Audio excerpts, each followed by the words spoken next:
घ्या झालं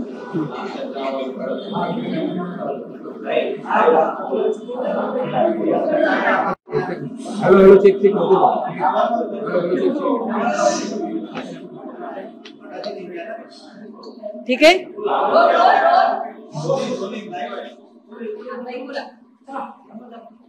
जय महाराष्ट्र। शिवसेना उद्धव बाळासाहेब ठाकरे पक्षाच्या वतीने आपल्या सगळ्यांचे या पत्रकार परिषदेमध्ये स्वागत आहे। आभार सुद्धा की आपण या संबंधाने असणारी माहिती घराघरात पोहोचवण्यासाठी अत्यंत प्रामाणिकपणे प्रयत्न करत आहात।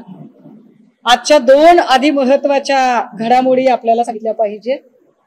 खरं तर हक्कभंग प्रस्तावाच्या संबंधाने त्यांनी मला माझं मत विचारलं आणि मी त्यांना माझं मत पाठवून दिलेलं आहे कुणाला, विधिमंडळाला, जिथे माझ्या विरोधातला हक्कभंगाचा प्रस्ताव प्रवीण दरेकरजी यांनी वाचून दाखवला होता आणि त्याच्यात मला माझं स्पष्टीकरण मागितलं होतं। ते स्पष्टीकरण मी दिलेलं आहे। या संबंधीची कार्यवाही जी आहे त्याच्यात नंतर काय काय घडलं ते आपल्याला माहित आहे। अधिवेशन अजून वेळ आहे अधिवेशनाला। हे सगळं चालू असताना काल अचानक माझ्या घरी पुन्हा एक नोटीस आली आहे आणि ती हक्कभंगाची नोटीस आली आहे। फार विशेष आहे। अनिल बोरनारेजींच्या सहीने बहुतेक ती नोटीस आहे। मी अजून ती हातात घेतली नाही कारण मी मुंबईत आहे आणि नोटीस पुण्यात आलेली आहे। एक दुसरी घडामोड, कोटीच्या दाव्याची नोटीस सुद्धा अत्यंत आपुलकीचं माझ्या प्रयत्न आहे। या दोन्हींचा मी सहर्ष स्वीकार करते। हे दोन महत्त्वाच्या बाबी। तिसरं असं की काल माझ्या बोलण्यातनं एक गोष्ट राहिली होती जी मला असं वाटलं की नाही ती पुन्हा एकदा मांडली पाहिजे।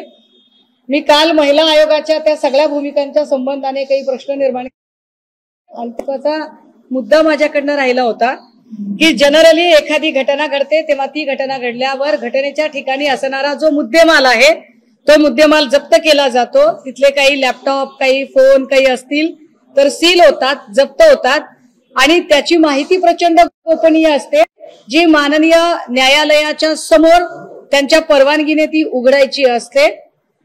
एकीकडे आम्ही रणजितसिंह नाईक निंबाळकर यांचा महाडिकशी काय संवाद झाला असेल का, महाडिकांचा निंबाळकरांशी झाला असेल का, महाडिकांचा धुमाळ किंवा राहुल धसशी संवाद झाला असेल का, धुमाळ आणि राहुल धसचा, महाडिकचा आणि बदनेचा किंवा बनकरचा काही संवाद झाला असेल का, याच्या सीडीआरची मागणी करतो। त्या सीडीआर बद्दल कुठलीही माहिती पुढे येत नाही। त्या सीडीआरच्या बद्दलचं कुठलंही वर्णन, विशेषण, विश्लेषण, तपशील काल भाजप प्रायोजित जी पत्रकार ज्याच्यामध्ये निंबाळकरांच्या प्रवक्त्या म्हणून महिला आयोगाच्या व्यक्ती तिकडे बसल्या होत्या, त्यांनी त्याच्यावर काहीच सांगितलं नाही पण मुलीच्या सीडीआर बद्दल त्या बोलल्या। आता मला पोलिसांना प्रश्न विचारायचे आहेत की पोलिसांना हा अधिकार कुणी दिला की त्या मुलीचा जो मोबाईल असेल तो मोबाईल आणि तिचं जे काही सीडीआर असेल ते लीक करायचा। ही मोडस ऑपरेंडसी समजून घ्या। मी ऍडव्होकेट विपुल दुशिंग यांना वैष्णवी हगवणे प्रकरणातही हाच प्रश्न विचारत होते की वैष्णवी हगवणेचे सीडीआर हे तुमच्याकडे कसे काय, आणि त्या सीडीआर वर तेव्हा पण याच बाई बोलत होत्या ज्या बाई इतर कुठल्याही प्रकरणावर बोलत नाहीत। हे सीडीआर जरी समजा खरं तर महिला आयोगाचा संबंधच येत नाही पण महिला आयोगाला दिलेही असतील असं आपण गृहीत धरू, तर महिला आयोग कोणत्या अधिकाराखाली त्यांनी काल त्याच्या संबंधाने बोलणी केली, त्यांना तो अधिकार आहे का, आणि त्यांना अधिकार नसेल तर राष्ट्रीय महिला आयोगाने अशा बेजबाबदार व्यक्तीला या पदावर ठेवावे की नाही याचा विचार करायला हवा। राष्ट्रीय महिला आयोगाने महिला आयोगावर असणाऱ्या राजकीय हेतूने प्रेरित काम करणाऱ्या व्यक्तीला तातडीने स्पष्टीकरण मागायला हवे आणि राजकीय हेतूने प्रेरित होऊन एखाद्या स्त्रीची मरणोपरांत बदनामी आयोगावरची व्यक्ती करत असेल तर आयोगाची गरिमा कलंकित होते। अशा व्यक्तीचा सुनील तटकरे यांनी राजीनामा घ्यावा, कारण त्यांची नेमणूक जेवढं काही मला कळतंय त्याच्यानुसार शिफारस तर कदाचित पुन्हा असेल की आहे याच्यावरून पुन्हा वाद व्हायचा। तर तटकरे साहेबांनी अशा व्यक्ती मुख्यमंत्र्यांनी त्या राजीनाम्याची प्रोसेस तातडीने केली पाहिजे। ती का केली पाहिजे त्याचं कारण मी आपल्याला सांगतेय। आज बीड मध्ये सगळ्यात उंच टॉवरवर काही मुलं अत्यंत जीवघेण्या स्थितीमध्ये आहेत। ती सकाळी 10 पासून आहेत, जिकडे की सहजासहजी माणसांना पोहोचता येणार नाही। आणि अशा टॉवरला उभे राहून त्यांची मागणी काय आहे तर ते म्हणतात की आम्हाला चाकणचा राजीनामा हवाय, कारण आमच्या बीडच्या बहीण लेकी त्यांनी ज्या पद्धतीने गलिच्छ केलेले आहेत। टॉवर किती उंच आहे बघा, कारण पोलीस किंवा यंत्रणा तिथपर्यंत पोहोचलेली नाही। या पोरांच्या जीवाचं जर काही बरं वाईट झालं तर याला जबाबदार कोण आहे? नाही, हा उभा व्हिडिओ दादा, खूप मोठा टॉवर आहे। चाकणकरांच्या राजीनाम्याच्या साठी ही सगळी मुलं टॉवरवर चढलेली आहेत की जोपर्यंत अजितदादा आणि तटकरे साहेब या अशा बेजबाबदार व्यक्तीचा राजीनामा देणार नाही तोपर्यंत आम्ही खाली उतरणार नाही, असं म्हणत ही मुलं वर आहेत। खूप मोठा टॉवर आहे हा, पण यात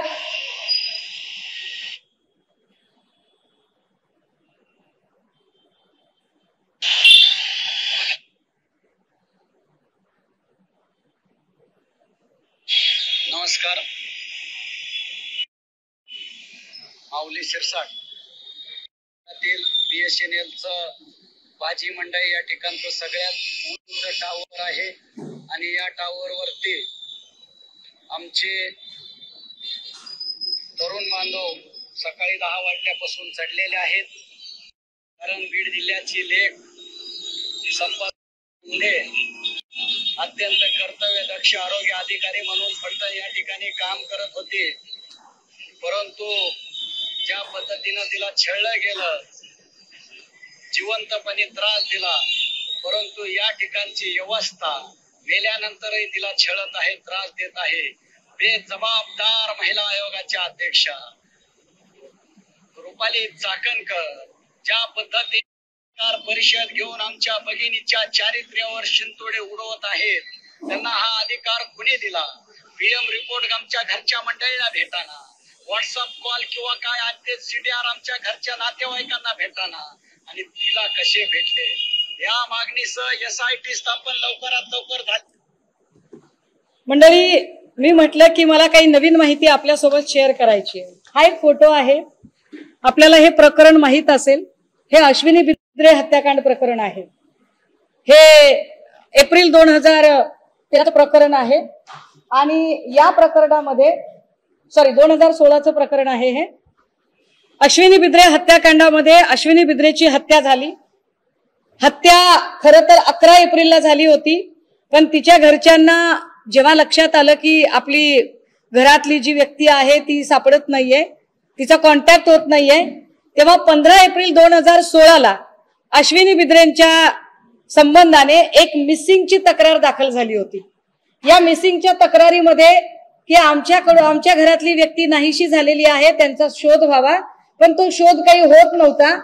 अखेर ती ज्या ठिकाणी राहत होती नोकरीच्या ठिकाणी, तिथे जाऊन तिचा लॅपटॉप वगैरे जेव्हा हस्तगत केला आणि अश्विनी बिद्रे यांचे पती आणि त्यांची मुलगी यांनी त्या लॅपटॉप आणि मोबाईल मधनं काही गोष्टी काढल्या, त्यावर संशय हा अभय कुरुंदकर या माणसावर गेला आणि त्याच्यानुसार पुढे एक तक्रार लक्षात आली आणि त्याच्यात असं कळलं की 11 एप्रिल 2016ला अश्विनी बिद्रेची हत्या झाली होती। मी हे का सांगते त्याचं कारण पुढे सांगते आपल्याला। 11 एप्रिल 2016ला अश्विनी बिद्रेची हत्या झाली, पण गुन्हा हत्येचा दाखल झाला गुन्हा दाखल व्हायला 1 जानेवारी 2017 उजाडलं.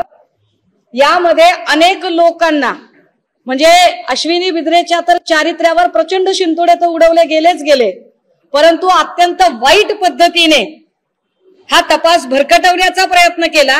पण हा तपासच्या मुद्द्यावर होता तो महत्वाचा मुद्दा असा की अश्विनीच्या मोबाईलवर अभय कुरुंदकरने अश्विनी बिद्रेचे मेहुणे अविनाश गंगापुरे यांना एक व्हॉट्सअपवर मेसेज टाकला होता.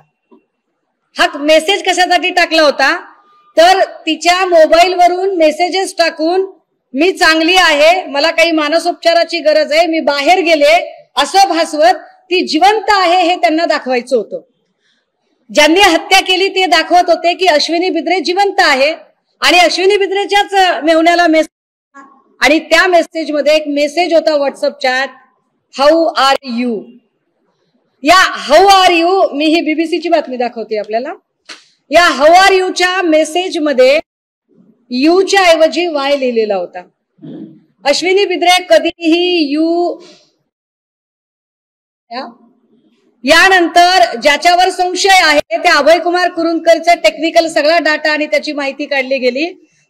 त्या मित्र नातेवाईकांनी सांगितलं की तो जेव्हा कधी त्याला यू टाईप करायचा असतो तेव्हा तो यू टाईप करण्याच्या ऐवजी तो वाय टाईप करतो, आणि या यू आणि वाय मुळे हा आरोपी सापडला गेला. ही वाय आणि यू मुळे उलगडलेली स्टोरी. मी का सांगते ही स्टोरी, त्याचं कारण सांगितलं पाहिजे. खूप 3 दिवसापासून एकच गोष्ट सांगते की तिच्या चारित्र्यावर जे शिंतोडे उडवले त्याला आम्ही टॉलरेट नाही करू. दादा असं म्हटलं की त्यावरचं हस्ताक्षर आणि तिने 4 पत्र याच्यावरचं हस्ताक्षर हे जुळत नाही, हे जुळत नाही हस्ताक्षर. मी माझ्या आहेत आणि तेच आधार मला आपल्या समोर आहेत आणि म्हणून इथे बोलावलं, आपणही आलात, मी आपली आभारी आहे. हे 4 पानी पत्र आहे दादा हो, आणि या 4 पत्रामध्ये साधारण 9 वेळा पोलीस निरीक्षक हा शब्द आलाय. 9 वेळा, आणि 9 वेळा जो पोलीस निरीक्षक शब्द आलाय ना, 9 वेळाच्या शब्दामध्ये हा बघा निरीक्षक शब्द मी झूम करून इकडे आणलाय प्रिंट करून. याच्यामधली सॉरी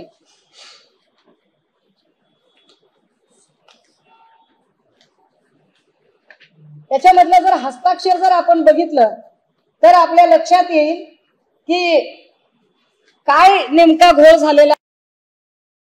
असं काय हा निरीक्षक शब्द, तिच्या 4 पानी पत्रातला हा निरीक्षक शब्द बघा. तुम्हाला कॅमेरे जर झूम करता आले तर याच्यातली जी र ची वेलांटी आहे ती दीर्घ आहे, आणि तो शब्द लिहिलाय तिने, एकदा लिहिलेला नाही, 9 वेळा लिहिलाय. हे काम पोलिसांचं आहे, मी सोपं करून देते पोलिसांना. 9 वेळा आणि त्याची स्त्री अगदी त्याच वेळेला तिच्या हातावर जो निरीक्षक शब्द आलेला आहे त्याची वेलांटी पहिली आहे. हे धक्कादायक आहे. मी जी गोष्ट वेग मांडत नाही, मी फार जीव तोडून मांडतीये. मला कुठल्याही पक्षीय राजकारणात जायचं नाहीये, मला काही देणं घेणं नाहीये. एवढंच म्हणायचं आहे की तुम्ही एखाद्या महिलेचं चारित्र्य हनन करताना जरा माहिती तर. मी त्याचा संशय व्यक्त केला होता, पण आता या 2 गोष्टींनी या तरुणीची हत्या की गोष्ट अधिक किचकट झाली आहे. कोण हत्या असं म्हणा पुरेसा, फारच पुरेसा वाव आहे की 9 वेळा मध्ये लिहिलेला निरीक्षक शब्द त्याची वेलांटी दुसरी आहे, आणि सुसाइडल नोट म्हणून संदर्भ घेतलेला हातावरचा जो शब्द आहे त्याच्यातली रची वेलांटी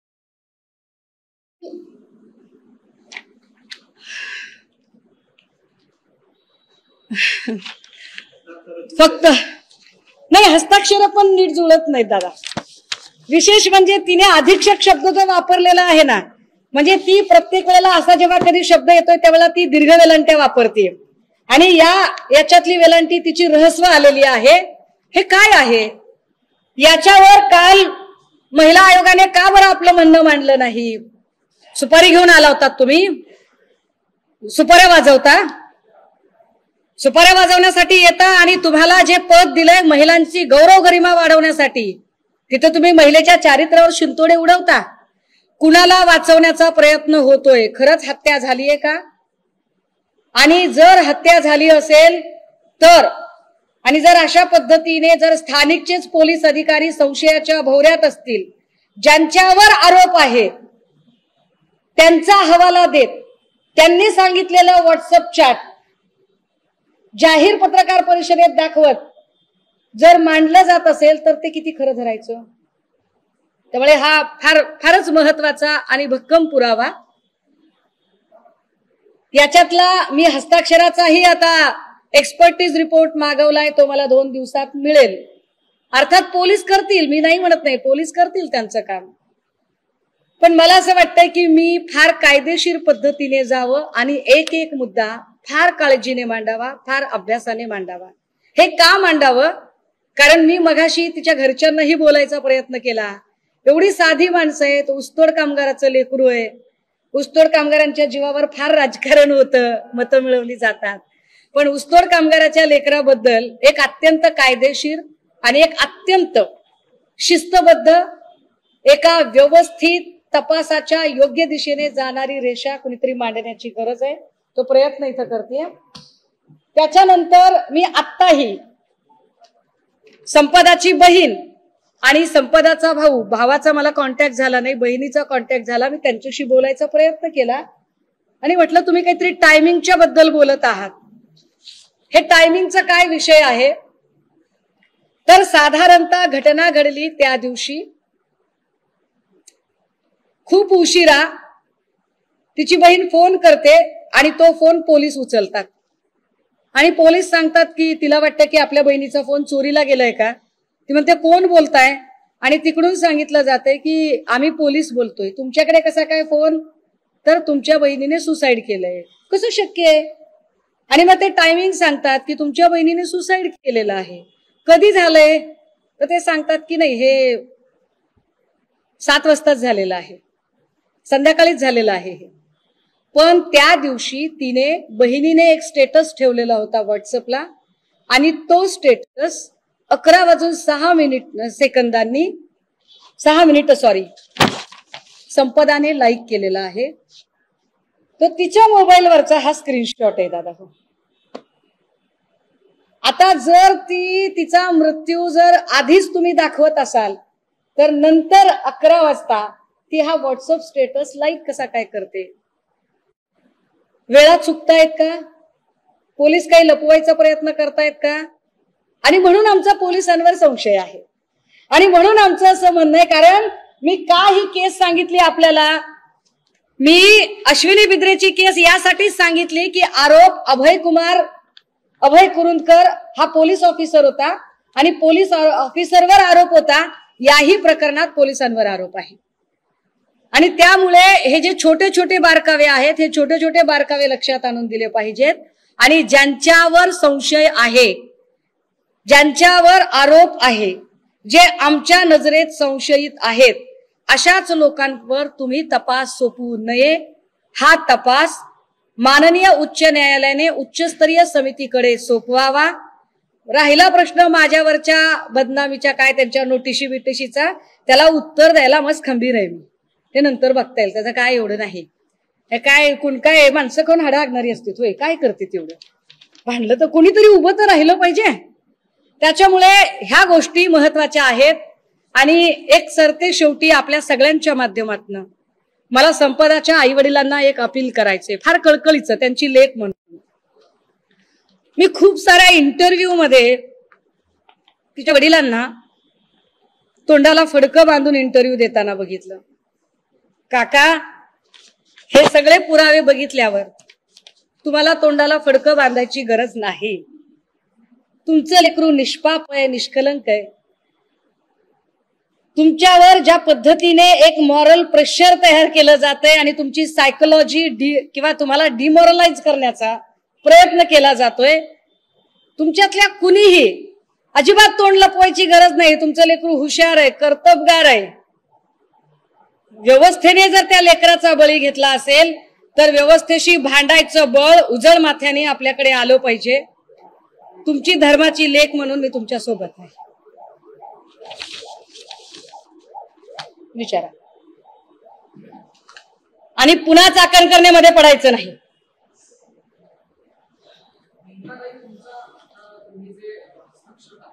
मी आपल्याला देणार दादा हे.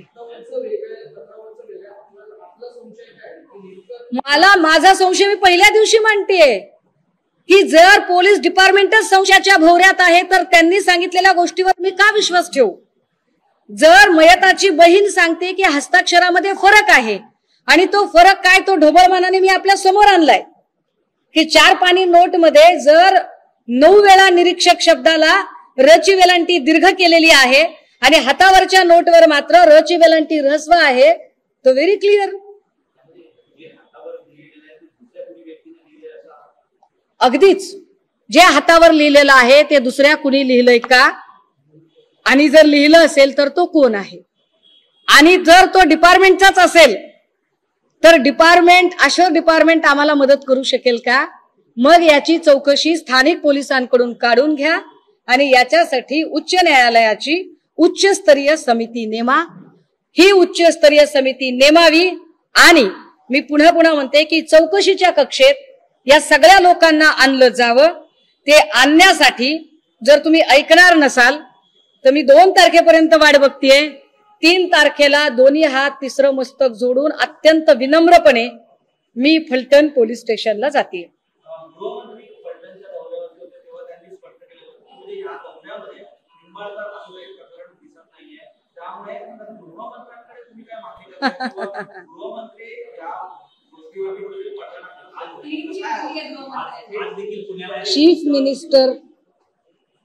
चीफ मिनिस्टर माननीय मुख्यमंत्री यांनी या राज्याला कल्याणकारी राज्य बनवण्यासाठी अहोरात्र मेहनत घ्यावी. माझ्या त्यांना शुभेच्छा आहेत. परंतु माननीय मुख्यमंत्र्यांनी न्यायाधीशाच्या खुर्चीत बसू नये. तो त्यांचा जॉब नाही. आणि जर तो त्यांचा जॉब आहे असं त्यांना वाटत असेल तर मग पोलीस स्टेशन आणि कोर्ट याचा फार्स कशाला करताय. बंद करून टाका सगळं. नाही तर बोर्ड लावा तुमच्या ऑफिसच्या बाहेर, येथे क्लीन चिट वाटून मिळतील. मुख्यमंत्री देवेंद्र फडणवीस यांनी बोर्ड लावावा आपल्या कार्यालयाच्या बाहेर, येथे क्लीन चिट वाटून मिळतील. त्यांनी नाही क्लीन चिट द्यायची. आणि मी त्यांच्याबद्दल अजून एक गमतीदार गोष्ट सांगते. नंदकुमार ननावरेचा व्हिडिओ जो मी दाखवला परवाच्या प्रेसमध्ये, त्याच्यामध्ये रणजित सिंग नाईक निंबाळकर असं ते म्हणाले. मयत व्यक्ती म्हणते की रणजित सिंग नाईक निंबाळकर. यावर मुख्यमंत्र्यांनी स्पष्टीकरण दिलं की म्हणाले त्यात खासदार कुठं लावलेलं आहे, फक्त रणजित सिंग निंबाळकरच म्हटलंय. फार विशेष आहे, खासदार कुठं म्हटलेलं आहे. आणि नाईक निंबाळकर काय म्हणाले, आमच्या गावात 34 रणजित सिंग निंबाळकर आहेत. तर निंबाळकरांना माझा प्रश्न आहे, त्यांच्या वकिलांना प्रश्न आहे. त्यांचे वकील कॉप्या करून पास झालेले नाहीत, ते हुशार आहेत अशी माझी धारणा आहे. माझा विश्वास आहे की ते अत्यंत विद्वान आहेत. माझा त्यांना प्रश्न आहे की जर तुम्हाला असं वाटतंय की 34 नाईक निंबाळकर, रणजित नाईक निंबाळकर फलटण मध्ये आहेत, तर ते 33 कोण आहेत दुसरे की ज्यांच्याकडे नागटिळक आणि शिंदे नावाचे पीए आहे. लॉजिकचा प्रश्न आहे दादा, काय चुकीचं बोलते का. ते 33 कोण आहेत ज्यांच्याकडे शिंदे आणि नागटिळक नावाचे पीए आहेत. कारण पीए ठेवण्या इतकी औकात ती रणजित नाईक सिंह निंबाळकर यांचीच असेल. त्यांची का असेल, फार मोठी आसामी आहे. बरं झालं लक्षात आलं तुमच्यामुळे. किती मोठी आसामी आहे बघा. सांगितलं पाहिजे मी आपल्याला की किती मोठी आहे. अहो आपण साधा एखादा केक जरी तलवारीने कापला तरी आपल्यावर काय काय अलिगेशन येतात राजे हो. आता ह्या म्हणजे विशेष आहे.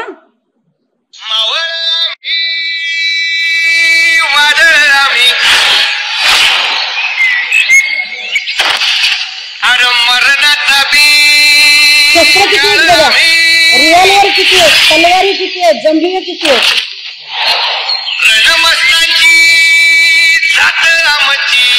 अरे काय तुम्ही कॉपीराइट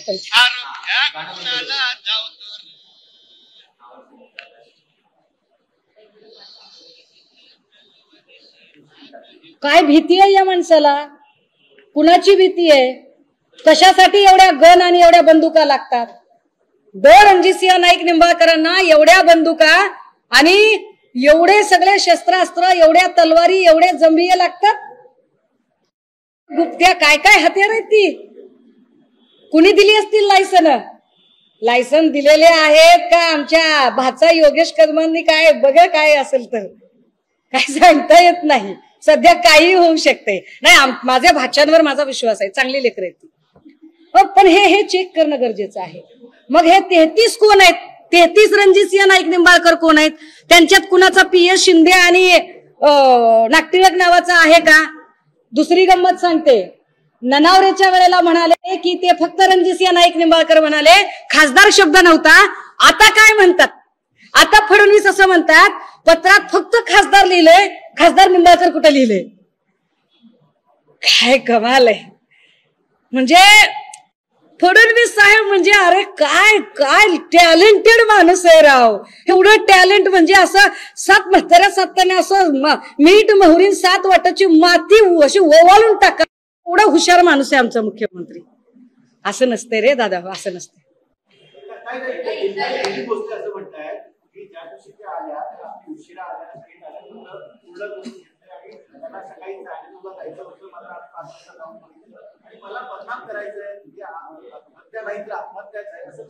चला चला मान्य, मी दिलीपसिंह भोसले पाटलांचं हे आर्ग्युमेंट मान्य करते. माझा त्याच्या पुढचं आर्ग्युमेंट आहे, डॉक्टर असलेली पोरगी एवढी काय अशी डोसक्याला गोडतेल लावणारी होती की तिला माहितीये की निंबाळकरांच्या दबावाने तिची डिपार्टमेंटल इन्क्वायरी लागली असं तिनेच तिच्या हस्ताक्षरामध्ये पत्रात लिहिलंय. ती निंबाळकरांच्याच निकटवर्तीयांच्या हॉटेलमध्ये जाईल का राहायला? लॉजिकच्या काय आता काय म्हणजे असं कसं? काहीतरी लॉजिक असेल ना. ती का जाईल त्या हॉटेलमध्ये की जे हॉटेल तिच्या शत्रू पक्षाचं हॉटेल आहे, ज्या नेत्याच्या विरोधात तिची तक्रार आहे त्याच नेत्याच्या निकटवर्तीयाच्या हॉटेलवरती का जाईल? दिलीप सिंहांनी त्याचं उत्तर द्यावं. पोलीस महासंचालक रश्मी शुक्ला महिला आहे, त्या संपूर्ण प्रकरणात तटस्थपणे बघतील आणि खास करून मोबाईल स्टेटस आणि वगैरे रश्मी शुक्लांवरती शिवसेनेने सुद्धा आरोप केले होते की मोबाईल कॉल रेकॉर्डिंग याच्यामध्ये कोण टाकले जास्त नॉलेजेबल आणि जास्त एक्सपिरियन्स. ताई, या देशाच्या राष्ट्रपती महिला आहेत, या राज्याच्या पोलीस महासंचालक महिला आहेत, महिला आयोगावर पण महिलाच आहे दुर्दैवानं. तरी महिलेला न्याय मिळत नाही. लाडकी बहीण असं म्हणणाऱ्या लोकांनी लाडक्या बहिणीच्या जाहिराती करण्यापेक्षा सुरक्षित बहिणींच्या जाहिराती करण्याची गरज आणि बहिणींना सुरक्षितता कशी मिळेल त्यासाठी प्रयत्न करावेत. मी आज उपस्थित केलेले प्रश्न याच्या उत्तराच्या प्रतीक्षेत आहेत. आणि हो, आम्ही महिला आयोगावर सुद्धा रीतसर कायदेशीर कोर्टात जात आहोत.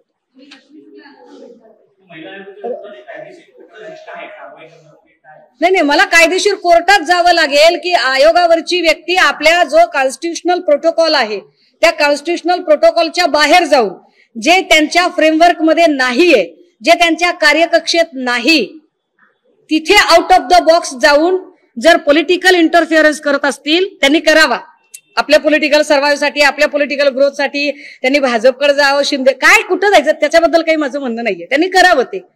पण त्याच्यासाठी त्या जर एखाद्या लेकमातेवर चिखलफेक करत असतील तर ते आम्ही कधीही सहन करणार नाही.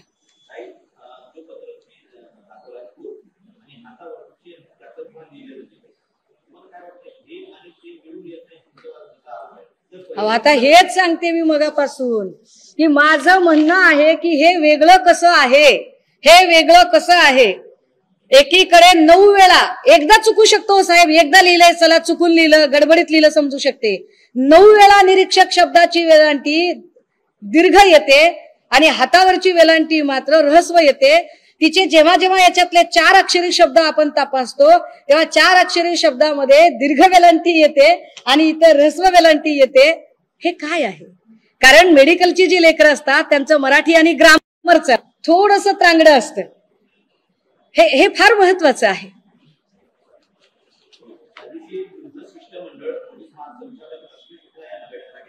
जी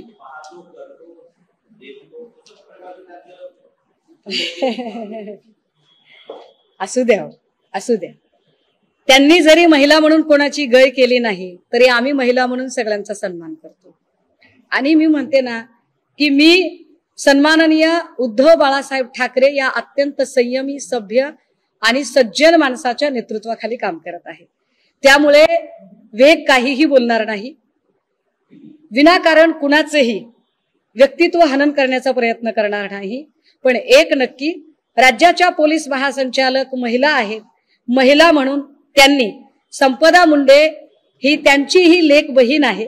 या न्यायाने आपल्या लेकीला, आपल्या पोरीला न्याय द्यायचा आहे म्हणून त्यांचं काळीज जरा संवेदनशील व्हावं आणि त्यांनी या सगळ्या प्रकरणाची गांभीर्यानं दखल घ्यावी ही माझी विनंती असेल त्यांना.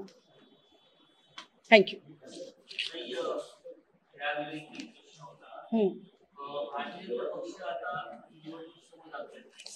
पुन्हा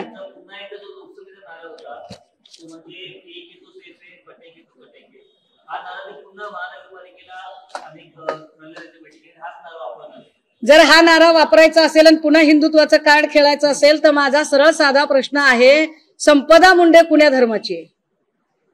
संपदा मुंडे हिंदू आहे ना. मग संपदा मुंडे हिंदू आहे तर हिंदू बहिणीच्या साठी आता हिंदुत्व हिंदुत्व करून ओरडणारे किती जण मैदानात येणार आहेत? एरवी जर समजा आरोपी इतर कुठल्या धर्माचा असता तर आतापर्यंत नितेश राणेने घरातले हाय नाही तेवढे सगळे अगदी वलानीवरचे कपडे सुद्धा बाहेर आणले असते. काय हे धंदा? माझ्याकडे अजून आलेलं नाही दादा. मी अभ्यास करेन आणि मी अभ्यास केल्यानंतरच त्यावर बोलेन. ओके, मी नक्की त्याच्यावर चेक करेन. पण मी उद्या किंवा परवा मी अजून एक प्रेस कॉन्फरन्स करेल आणि नाईक निंबाळकरांच्या त्रासाने कंटाळलेले साधारण 3 ते 4 कुटुंब मी पुन्हा पुढे आणेन. कारण यांचा आका कोण आहे तो आका शोधला पाहिजे. आपण परळीचा आका शोधला, परळीच्या आकाला गजाआड केलं, फलटणचा आका सुद्धा शोधला गेला पाहिजे.